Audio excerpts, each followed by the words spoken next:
पहले एक काम करूं, मूड दिखाता हूं। गिफ्ट निफ्टी तो दिक्कत भरा आपकी स्क्रीन पे डायरेक्टर साहब ने रख ही दिया था। बाकी एशियन पीयर्स इस समय ऐसे ही कामकाज कर रहे हैं, सब इसी तरह का पेन दिखा रहे हैं। निकई तो 3.25% का दबाव, बाकी मार्केट्स खैर चाइना तो छोड़ दीजिए, जलवे हैं उनके भाई लोगों के, बाकी सब दिक्कत में ही नजर आएंगे आपको। दिक्कत हो गई कल के हैंडओवर से। कल हम जब सेशन की समाप्ति कर रहे थे, एक्सपायरी दिखा रहे थे थर्सडे की, 1/4 से 2/3 तीनों यूएस के फ्यूचर्स मजबूत थे और एक्चुअल सेशन में आधे % से 2.25% का दबाव। कल नैस्डैक 2.25% गिरता हुआ नजर आया और आज सुबह के फ्यूचर्स फ्लैट हैं। ऐसा नहीं कि कल की पिटाई से संभल रहे हो, तो हैंडओवर तो काफी खराब। पर हुआ क्या, ऐसा क्या हो गया जो इस तरह के समीकरण बैठ गए?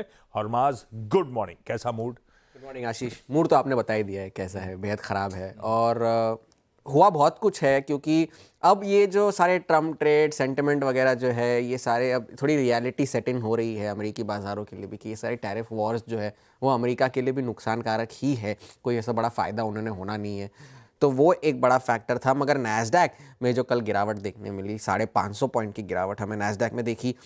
डाउ स्क्रीन पर आप देखेंगे 200 पॉइंट गिरकर बंद हुआ, मगर डाउ अपने दिन के ऊपरी स्तरों से 650 पॉइंट गिरकर बंद हुआ है। तो ये एक बड़ी गिरावट थी, सस्टेन नहीं कर पाए जो गैप से खुले थे वो। और S&P 500 में भी गिरावट थी, और गिरावट का बड़ा कारण था एनवीडिया।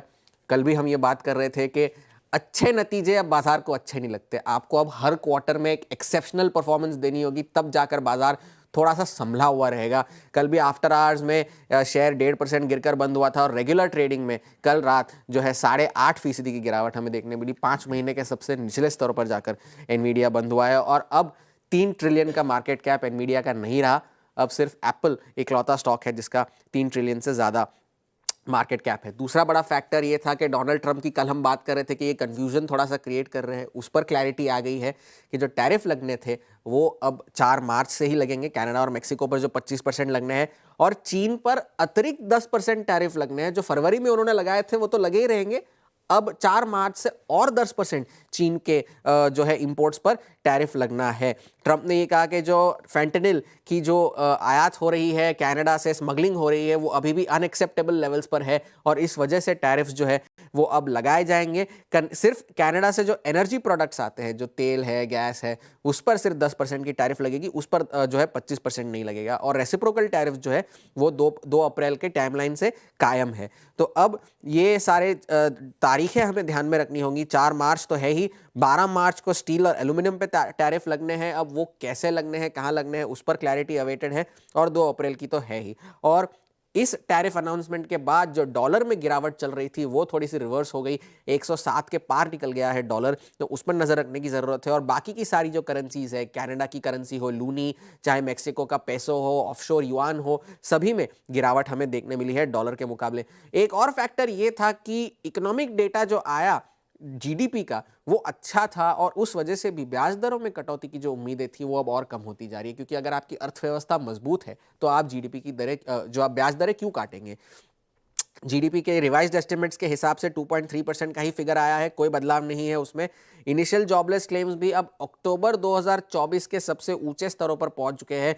जो 2,42,000 का आंकड़ा आया था, अनुमान थे 2,21,000 के, तो वो एक और ख़राब संकेत थे।